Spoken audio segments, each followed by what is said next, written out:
what was the Gilded Age? What did that mean? Or who coined the term? Mark Twain. Mark Twain. Hey, what was it referring to? Something about glitter. Yeah, all the glitter and opulence. But by the time we get to the end of the 1800s, we were right in the heart of the Second Industrial Revolution, and there was so much glitter and opulence. Some of the millionaires in some of the bigger cities would smoke cigars wrapped in $100 bills. That's a lot of money today. Back then, it was ridiculous amounts.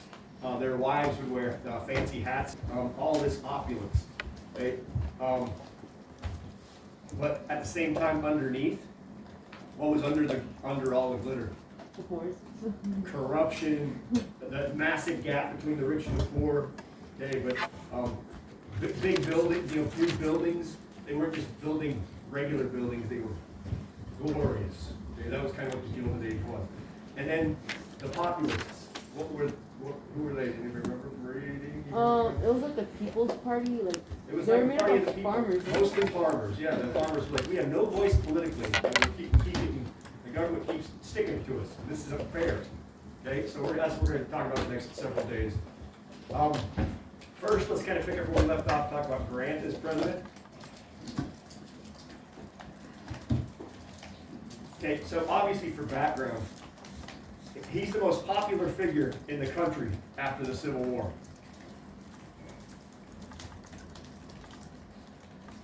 Right, he was born in Ohio, but he spent most of the time when he wasn't in the military in Missouri. And after he's president, he's going to end up living in New York.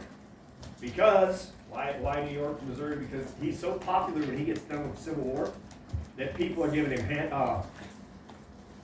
money, buying him houses. They actually somebody bought him a house in Manhattan. He's unbelievably popular. Okay, he was not a real wealthy man before. He was kind of a poor farmer. But his success in the Civil War actually obviously made him unbelievably famous.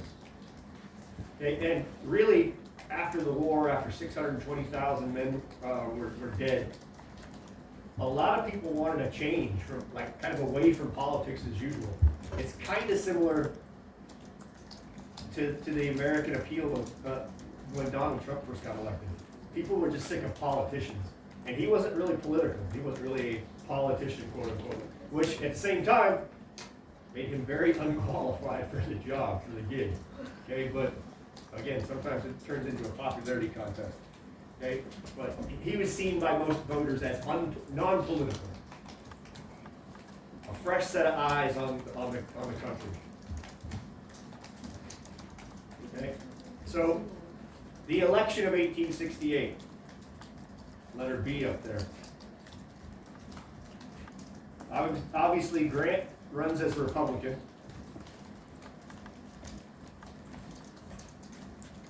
And he ran on a platform of continued military reconstruction.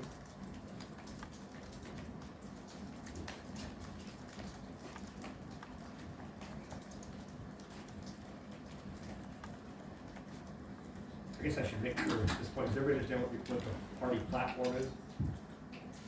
Like, it's like a running campaign. It's kind of like what you say you're going to what you say you're going to do if you win. Create jobs, build a wall. Yeah. That's a party platform. Okay, the things you're promising. Yeah. You said His was continued military reconstruction in the South.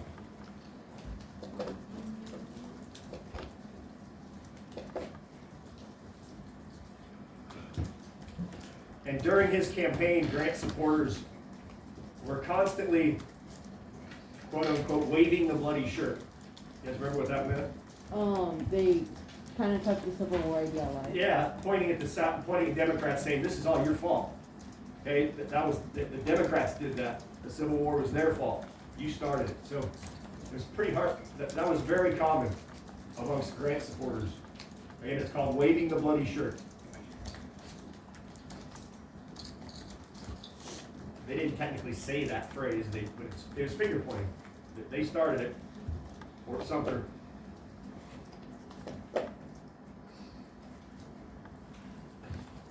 And Democrats nominated a guy named Horatio Seymour, and you can see his last name anywhere right there. Horatio, Horatio Seymour. Oh, I didn't put his name's in the picture. All right.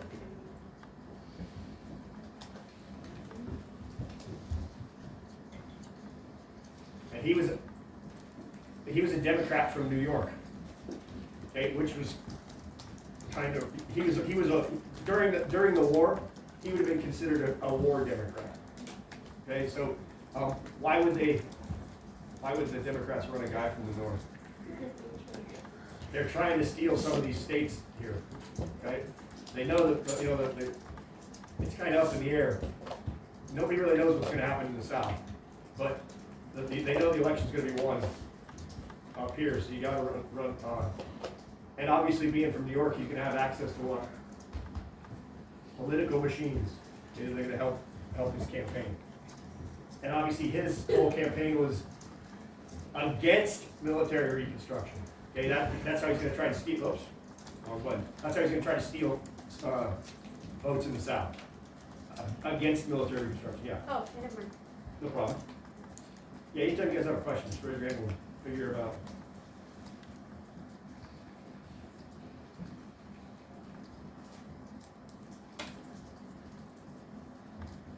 Okay, and there's something going on behind the scenes during this campaign. Okay, and one of the issues is now the war's over, and now you have a bunch of people that are trying to cash in those war bonds. Okay, and wealthy Easterners want all the war bonds. What do the wealthy Easterners prefer? Hard or soft? Hard. Hard currencies. They want their war bonds cashed in or redeemed in gold, despite the fact that during the war, the Treasury sort of locked the gold up, and they purchased them with paper money. But now they want to redeem them. They gave paper money to purchase the bond. Now they want the bond paid back in gold. Okay, and some congressmen from Ohio came up with something called the Ohio Idea, also known as the Ohio Plan. Okay, the Ohio Idea was basically to support poor Western farmers, because poor Western farmers were like, whoa, pump the brakes, gold, redeem them in gold. Okay, during the war, Western farmers really couldn't afford a lot of war bonds. Okay. So they want the bonds redeemed in greenbacks. It's that whole what type of money issue we're gonna be talking about for weeks. Okay? And so when people would ask Grant what he favored, did he favor the Ohio plan or did he favor gold? He would always sort of somehow get out of having to answer it. He would bypass it, say, oh, the Ohio plan, but then go, just gonna laugh about it. So nobody ever really knew, like, what's his, which was actually political genius. Okay, because every time they asked Horatio Seymour, he denounced the Ohio idea. He said, I do not support the Ohio idea 100%, and then look how the election turns out. Look at all the farming states. Okay, all the farming states basically said, there's no way I'm voting for that con then. Okay? And so the significance is, yeah. So the Ohio idea was in support of Western farmers? Supported Western farmers, the Ohio plan was to redeem the bonds in paper greenbacks. And you can see here, it's relatively close. Grant wins 214-80, which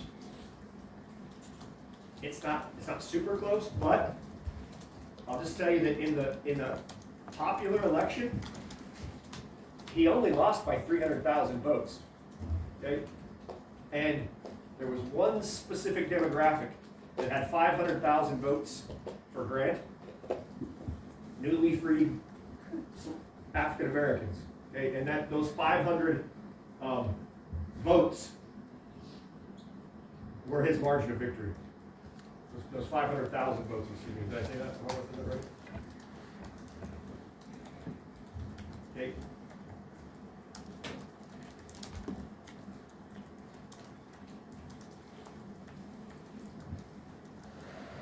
Oh, again, the significance is that for the next, really up through the 90s, 1870s, 1880s, 1890s, what's going to be the leading political question? Money. Okay, money is going to dominate politics for the next 30 years.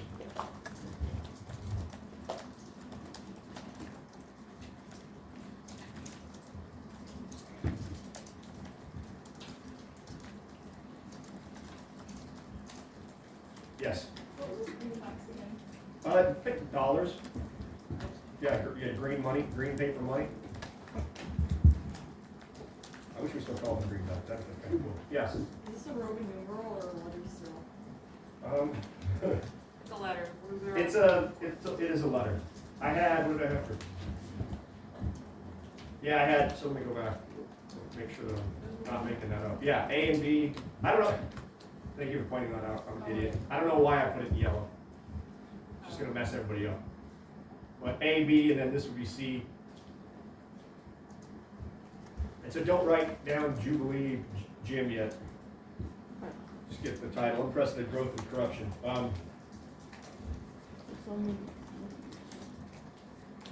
Okay, so I'll give you a little background first. So if you want to use number 1 as background, you can read these numbers. I don't care; they don't have to match. But Grant is going to preside over an era, the Gilded Era, the Gilded Age, of unprecedented growth. Yes, they're going to suffer up through a panic, but after they come out of that panic, you're going to see the rise of the guys like the Rockefellers and the Carnegies and the J.P. Morgans. That's where I was talking about the guys smoking cigars wrapped in hundreds. So unprecedented growth, but it's also going to be one of the most corrupt presidencies in history. Not just presidential corruption, I'm talking political corruption throughout the government. Ulysses S. Grant is widely considered by most historians as the worst president in U.S. history. And there was so much corruption in his administration. Yeah. Do you agree with that? I do. He was some of the scandals and stuff. And he let it happen. He let this corruption kind of happen.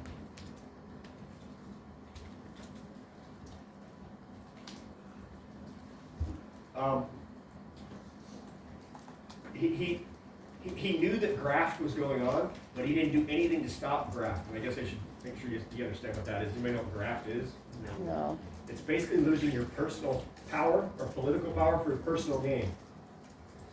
Right?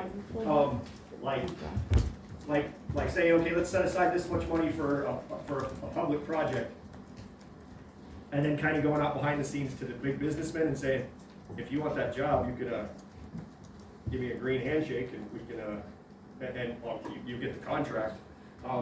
Taking bribes, all kinds of things like that, okay, to benefit your private interests. I mean, that's graft.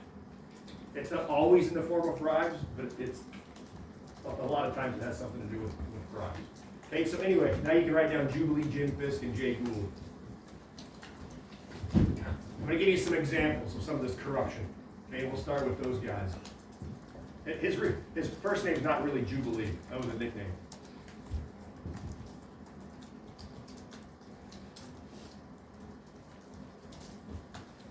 Okay, what they're going to do, their scam, or their scheme, scam, whatever you want to call it, was to try and corner the gold market.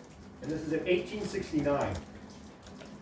So what do I mean by corner the gold market? So what they did is they persuaded Grant, or actually I should maybe wait a second, I see a lot of people typing, a lot of figures looking. Yeah. When did Wall Street start? It's starting like right now. It's really becoming a thing like right now. But at the time, in the 1880s, 1890s, even 1910s, 1920s, even there's no government regulation on it. Okay, that's why in 1929 the stock market crashed and it put us in the worst depression that we'd ever had. Yeah. There's stainless steel gold. They're going to try, it's called cornering the market, but in this case they're trying to corner the gold market. And that cornering the market is why the stock market crashed in 1929. Okay? It's going to be a similar thing to what we're talking about now. In this case, it's not stocks, it's gold. Okay? So what they did is they persuaded Grant to tell the Treasury to stop selling gold. Okay? And then they bid the price of gold up. We just stopped what? Tell the Treasury, don't sell gold, and then they could bid the price of the gold up. So the gold that it was worth more. Because remember what happens with supply and demand. When the supply it just stops and it goes down, what happens to the price of it? It goes way up. Okay? And they were wealthy businessmen, they had gold, and they knew that this is kind of a genius plan. Okay? So they cornered the market. Yeah. Were they the first people to try cornering the market? No, but this one, it happened a lot, but this one actually involved the president. He's in on the scam. Okay? And so eventually, what happens is the bubble bursts. Okay, and really technically kind of by definition, that just simply means it's the same thing that happened with the stock market in 1929. If the price is going up and up and up, and I'm an investor in gold, and I'm like, wait a second, something's fishy here.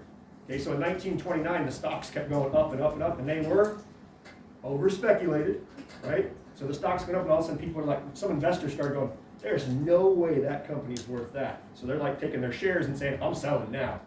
And then all of a sudden he saw it, he's like, wait a second, why did he just sell all that? That stock's worth a ton of money. So he sells. And then you guys start to see that, all of a sudden everybody panic. You start selling it. Okay, and it's called the bubble bursts. And all of a sudden it just depreciates. Everything that was up comes straight down. And so they actually had a congressional probe because there were rumors about this, that the president was involved. And they actually found that he did nothing illegal. And they just said he acted recklessly. So they didn't put him up for impeachment. And the reason is because it was most of his buddies and stuff anyway that are in this congressional probe. But he didn't get in trouble for it. But that's unbelievably corrupt. Today it's illegal. So it never. Technically he didn't break the law because it wasn't illegal. They never had an issue like that. They never had a president trying to do something like that. Or at least a president to get caught for it. He pretty much got caught. But they're just like, I don't really know if there's a law that has broken here. Yeah. Did he know what he was doing? Well, he knew exactly what he was doing. Yeah. He said he didn't, but he did. Okay, Boss Tweed is the big dude down here in the little political cartoon. His name was William Marcy Tweed, and they just called him. He ran what was known as the Tweed Ring in New York City. It was basically, he was the boss of Tammany Hall, which was the Democratic political machine in New York. Wait, what was he in charge of? They referred to it as the Tweed Ring, but it was a political machine called Tammany Hall. Yeah. What was his name? William Marcy Tweed. And who did New York political machines support? Which party? In New York. They supported Democrats. Okay? And this guy was unbelievably corrupted. It's estimated that he pocketed over $200 million through his buying votes and doing things for immigrants, taking money from immigrants and for specific jobs and things like that. How much? About $200 million, it's estimated. That's a lot of money today. That's a heck of a lot of cash back then. Wait, 200 million or 2 million? 200 million. $200 million. All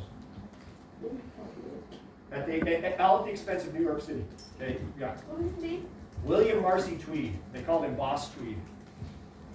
Well, he gained all that money due to what?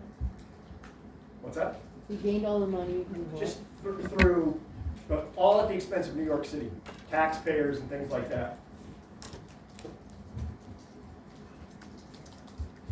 Like, for example, he helped organize and fund a new courthouse in New York City, and he said it's going to cost $13 million, which in today's money would be like $178 million, and it would have cost, probably in reality, cost half of that. The other, so you know, if it cost $6 million, he pocketed $7 million. He had little projects like that all the time that he helped participate in. He always was ripping off the city. Yeah. How did he not get caught? He finally did. He finally got exposed. But the New York Times finally wrote an article about it in 1871, and he did some jail time. Yeah. And Credit Mobilier. Credit Mobilier scandal, I guess. Anybody remember what that was? You read about it a while ago. Quite a while ago, maybe. Okay, so you guys remember during the Civil War, the Pacific Railway Act, right? What were they in charge of building?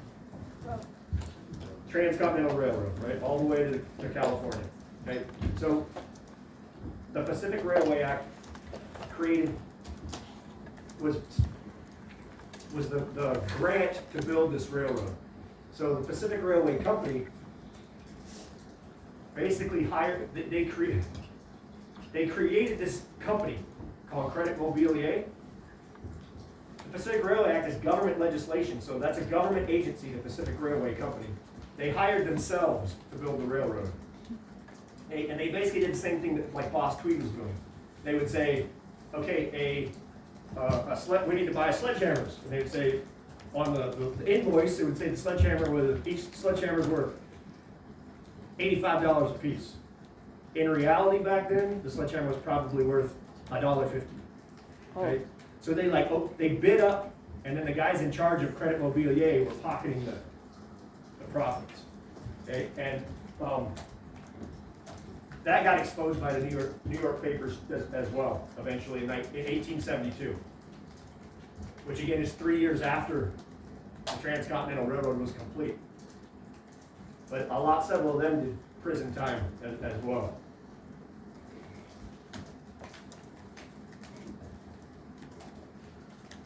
So And, so they just scammed over materials, technically? Yeah, basically overcharging for personal gain.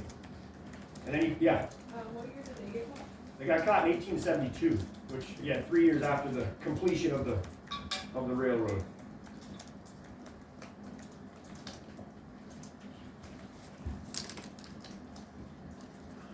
And remember, that was all taxpayer money, because it was a government-funded project. So and then you write down the whiskey ring.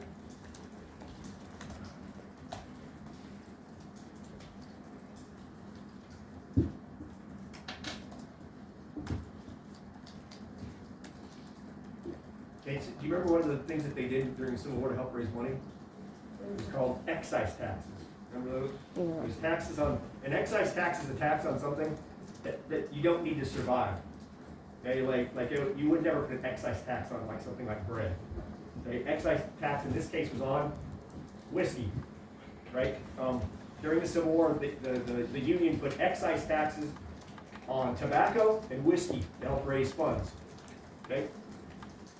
Well, in 1875, it got found out that what was called the whiskey ring had robbed millions of dollars in excise tax revenues. And one of Grant's cabinet members was actually part of the scam.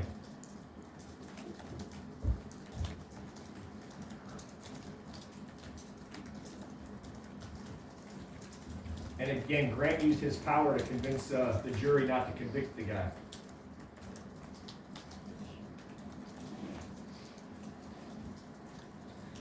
And then the last example we'll do one more is Secretary of War Belknap. K is silent.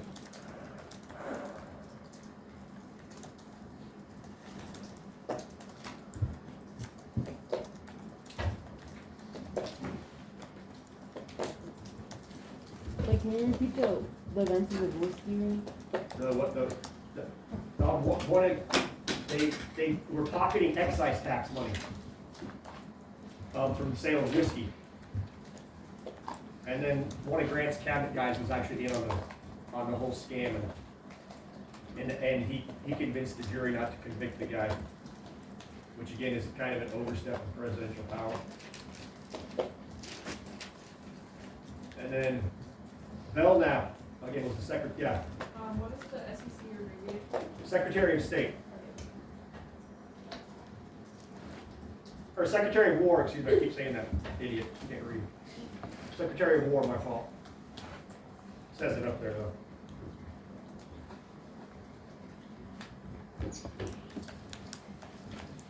And he was accused of, he was put in charge. It was his troops that were out in Indian territory, right? So he was in charge of, after getting the troops on reservations, of dispersing, of deciding who was going to divvy out the supplies to the Indians on the reservations.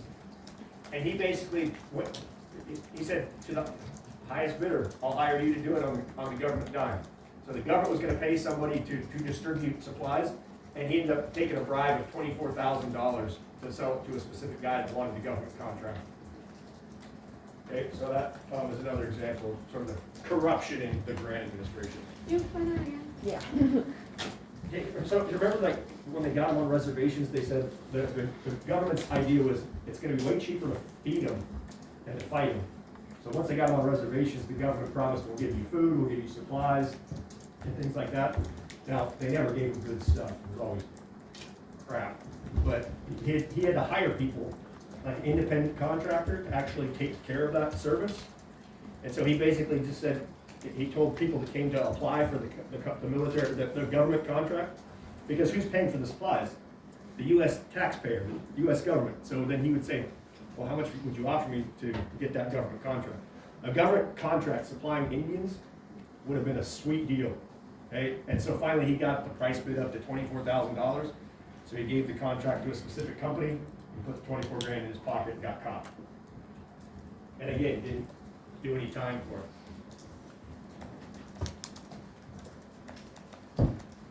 This is why I had Secretary of State on the line, because he's next. Yeah. Did they still stick with the same like supplier, or did they change it? No, I don't think so anymore. There's going to be a bunch of, like during the New Deal to get us out of the Great Depression, there's going to be some changes to dealing with Native Americans. And then it happens again during the Civil Rights Movement in the 60s and 70s, when African Americans get better rights, Native Americans get better rights, Mexican Americans get better rights. So there's a lot of changes to it. Now, I'm not exactly sure right today how that works. I do know that when I was in high school, we had football and basketball games against teams on the reservation, and we'd always play football on Fridays. You'd get there on Friday, and we'd usually get there early to make sure we didn't hit like bad weather or anything.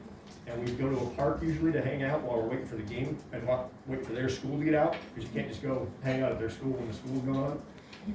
And you'd be at the park, and there across the street at the post office, there'd be just a line of Native Americans waiting for their government check.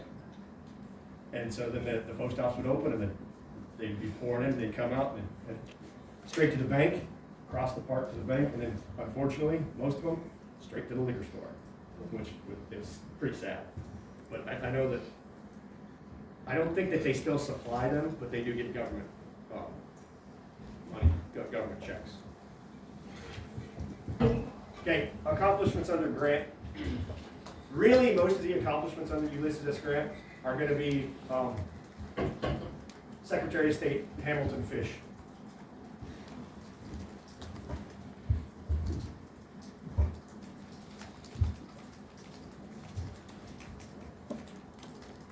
He completely sort of reorganized the State Department and decided that State Department jobs should be based on a merit system called civil service. Would you reorganize the what? The State Department.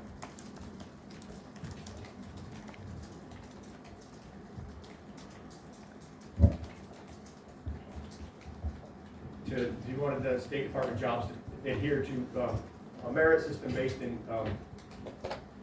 civil service. In other words, he was anti-spoils. One of the accomplishments under Grant, again, done by Secretary of State Fish, was called the Treaty of Washington in 1871.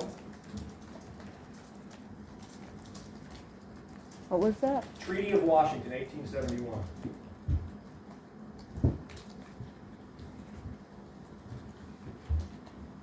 Okay, so this is over something that's known as the Alabama claims. Okay, basically during the Civil War, we found out after the fact that Britain had actually aided the Confederacy. Britain still had colonies in the Caribbean, and they had let the Confederacy use their naval bases to launch attacks on the on northern ships and northern targets. Okay? And so he sat down and basically convinced England that it'd be in their best interest to give us $15.5 million so we would forget about that. And England desperately did not want to go to war with us at that time. Yes? So it's called the Alabama Claims. And it was basically the U.S. claim that Britain had aided the Confederacy during the Civil War by letting them use their naval bases. Yeah. Anything it was Hamilton who had negotiated this? Hamilton Fish helped negotiate the $15.5 million payout for the Alabama claims.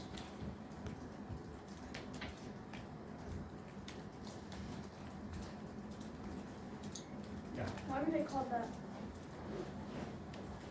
I don't know why they called it the Alabama thing. I just don't remember that's what they called it. I'm assuming it had something to do with, I don't know if it was a ship called Alabama or if it was like ships leaving Alabama to British ports, and then I'm not sure why they called it that. Britain allowed the Confederacy to use their naval bases? Yep, they were allowed the Confederacy to use the naval bases against the Union. And you gotta remember, around 1871, Britain wasn't that far out of the Crimean War. They did not want another war with the United States, so they kind of reluctantly agreed to, okay, 15.5 million, that'll work. 15.5? 15.5 million. He also helped avoid a war with Spain because at the time, Cuba was in revolution. And Cubans were revolting against Spanish rule. And a lot of people in the United States thought we should step in because we could claim Cuba. Obviously it wouldn't become southern states, but yeah, he convinced Grant that just remain neutral in the Cuba thing. Don't support Cuba, don't support Spain. Let that one go. It was probably a pretty good idea.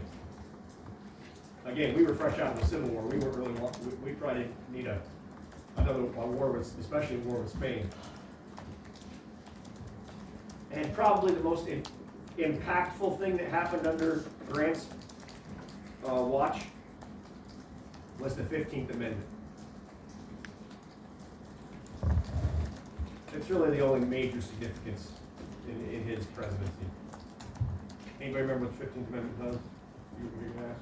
It's everybody, it's right here. Everybody has the right to vote. You can't tell people they can't vote based on race or color. So universal male suffrage.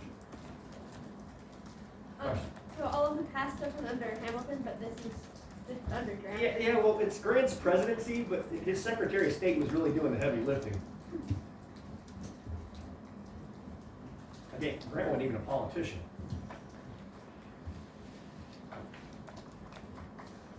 Okay, so then the next thing real quick is now Grant's up for re-election. Okay, the election of 1872.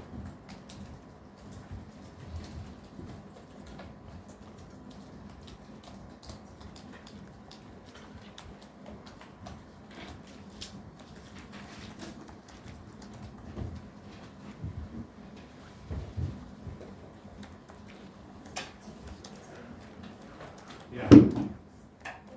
Okay, I don't know if I'm looking at it wrong, but is there 5 Democratic? Yeah.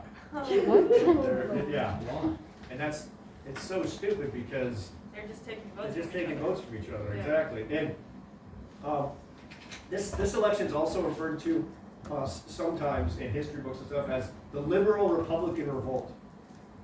Okay? The Republican Party is on the verge of a disaster as well, because some members in the party are not real happy with all the corruption.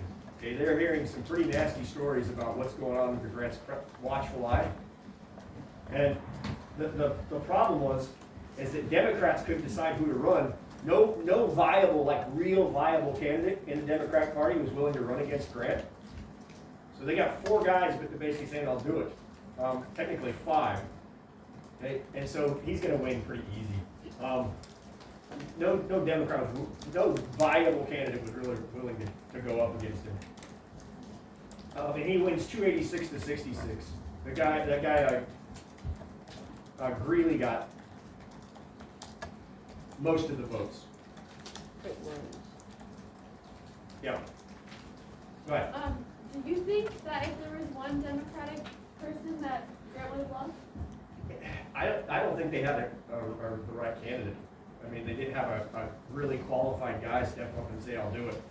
And look, even that they only won, Democrats only won a couple states, Maryland, Georgia, Tennessee, Kentucky, Missouri. But you can see they're splitting electoral votes between the candidates. So, but even with those 5 states, they're not gonna defeat Grant. He won everything up in the north. Because why is he all of a sudden now winning even places like New York? It was He's turning his eye on the big 286 districts, to what? whatever the heck they want. I don't know. Boss Tweed, the Tammany Hall political machine, he's in jail, okay, for getting in trouble, so there was a landslide, yeah. What was the popular vote? How much did you win? It was 286 to 66. Mike, you wanna get that right? Yeah, 286, and then those, Popular, who popular? oh, popular, but I'm not, it's right here. 3,597,000 to 2,834,000, that's pretty big. 55% to 44%, that's rare.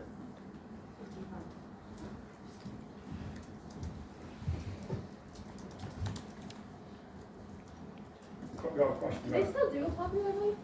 Yeah.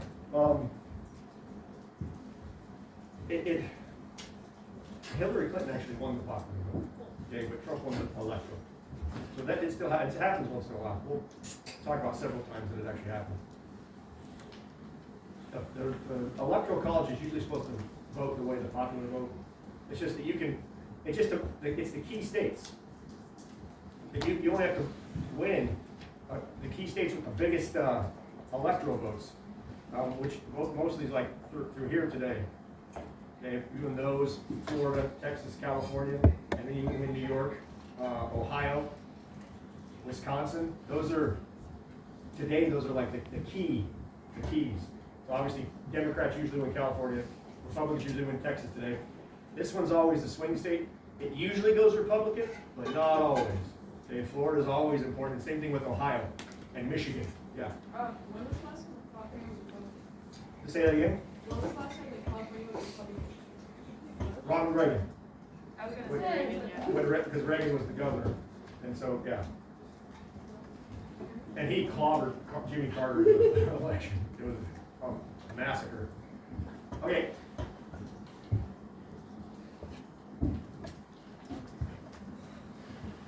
Oh, that was my last thought. Liberal Republicans are now starting to say, okay, buddy, you better start cleaning things up. That's why it's kind of called the liberal Republican revolt, because there was a lot of Republicans that say, hey, this keeps up, you're losing us. And it's going to kind of force Grant to kind of clean up his act. Okay, and then he's lucky it happened at this point. Right after he's elected, a panic hits, the panic of 1873.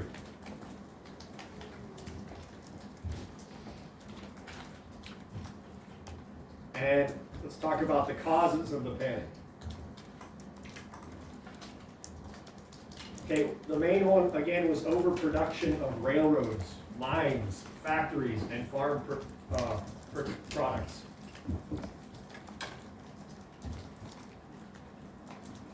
The other day we talked about the farm as a factory, right? So all these people going west, all these new raw materials. Why does overproduction why does overproduction cause an economic crash?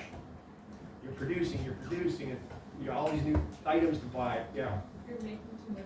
You're making too much. When the supply goes way up, prices go way down. Okay? And so a panic hits. And when this starts to happen because of overproduction, prices plummet. And before the panic, bankers were making way too many risky loans. So you have all these Western settlers and people moving west that are borrowing money to build a house and buy farm equipment. All these loans. Now most of them were moving west as part of the Homestead Act, but not everybody. Some were moving to cities. So banks had too many risky loans. Well, all of a sudden the panic hits, while prices drop, farmers couldn't afford, even pay, normal people, even small businessmen couldn't afford to pay back bank loans. And that also depreciates the value of greenbacks.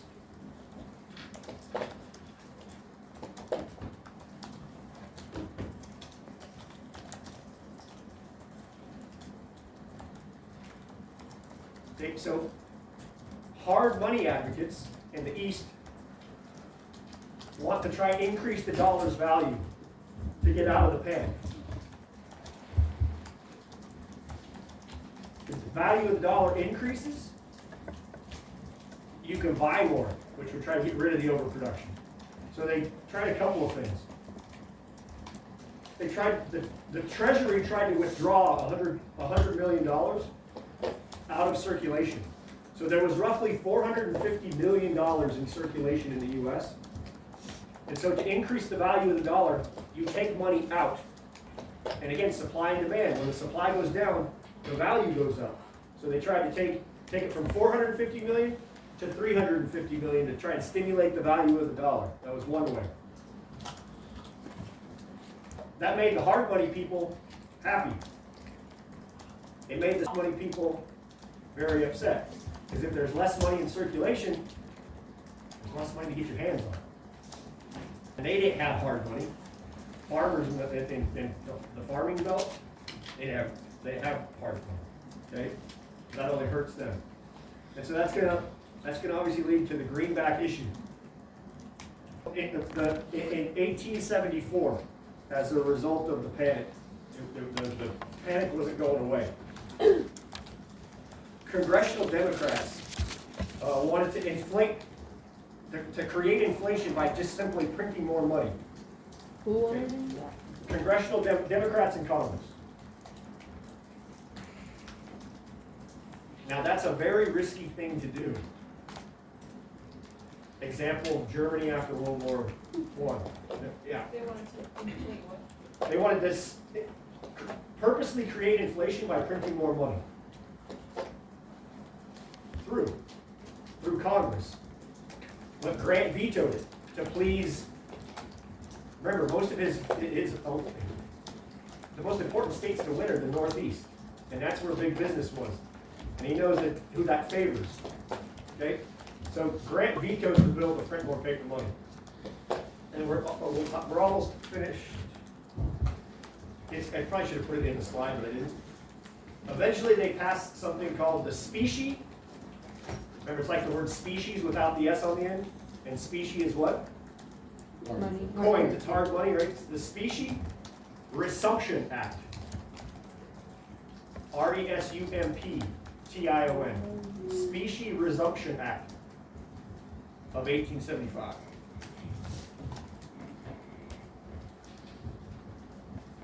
What was the date? 1875. And this act was that the Treasury was going to take more money out of circulation, again, to try and increase its value, and then allow the redemption of all paper currency in gold, but not silver. Could you repeat that, please? Yep. They're going to take more greenbacks out of circulation, And then you can redeem paper currency for gold, but not silver. Okay, and again, what do people in the West not have a lot of? Gold. What precious metal do they have a lot of? Silver. Right, now we're getting into that whole gold and silver thing again. And a poor Western farmer wouldn't have enough money, enough greenback, even with the inflated value, to go buy gold anyway. And gold would be pretty much useless to them anyhow. Yeah. Did they really have enough gold to do that though? At this point with the population size, yes, they kind of did. Okay? And what ends up happening is deflation results due to less money in circulation. Okay? And then that's where we're going to have to stop. And I'll